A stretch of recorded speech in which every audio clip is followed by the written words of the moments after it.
Good evening, my bold people. It's 7:28 p.m. and it is Thursday, the 27th. And it's p.m. because a.m. was filled with a great time with my mother, which you already know. And she had her scan, and we will get the results next Wednesday when she goes to her oncologist. And I know that those results will be very good. I'll get good news. And I appreciate your messages and your thoughts and your prayers. That means a great deal to me.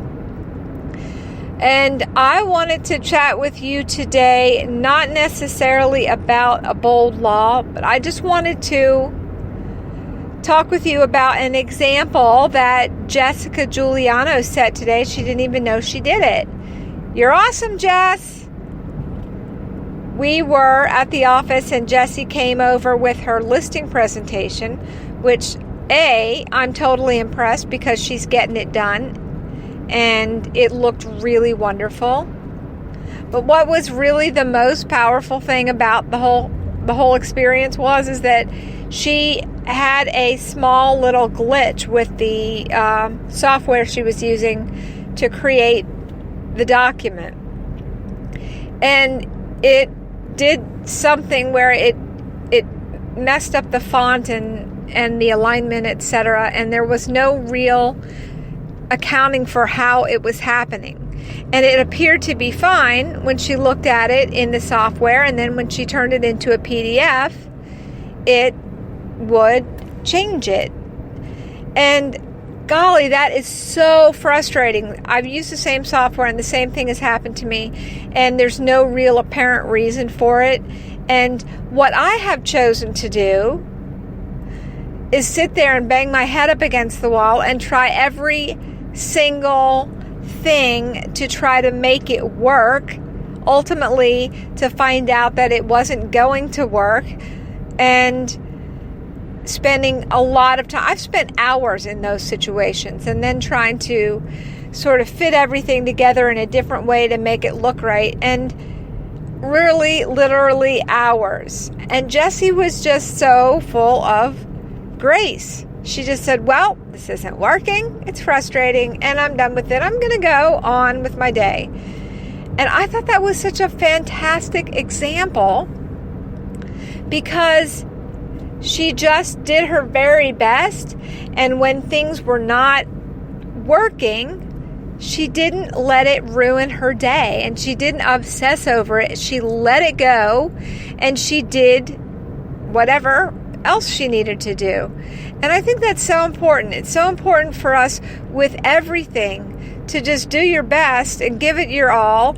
And when things start to go in a direction where we can't control it, and it's very frustrating, and it's taking us down a bad road to a bad place, to have the grace and the common sense, which I don't seem to have a lot of time, to walk away from it. We've all had those clients who you have this gut feeling that they're going to be trouble, and yet they're a commission check waiting to happen, and you know if you just stick with it, you'll get paid.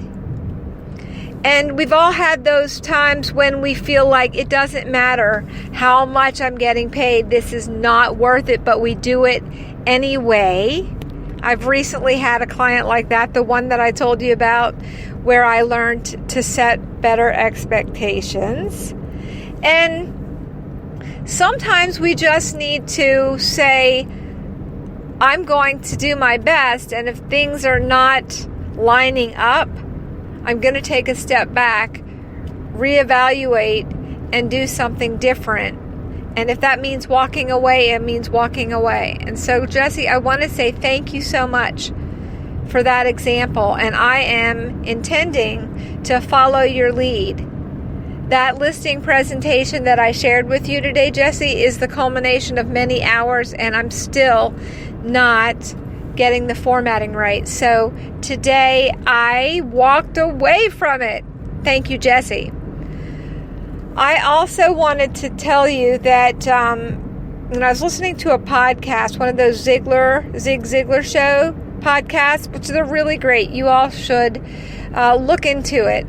And the topic was investing in yourself. And I guess the rule they were lending to that is invest 3% of your income into self-improvement and self-development, whether that means that you're going to go and take a class or get a book or whatever it might be that would give you food for thought or challenge you in some way to grow and learn new things.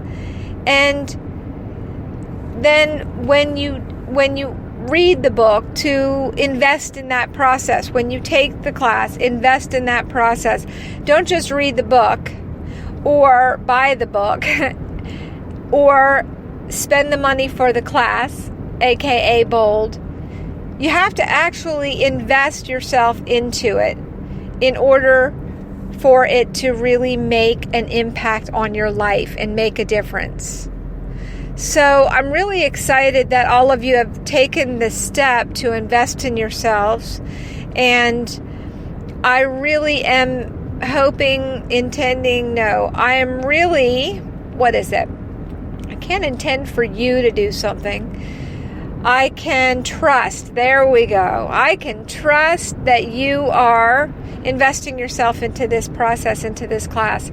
I was doing my homework while my mother was getting her scan, and she went into the back, and I was doing my homework and going over the listing presentation and really enjoying the fact that my brain is expanding and I'm getting new ideas. And every time I go to bold, I write down little ahas and little light bulb moments that I have.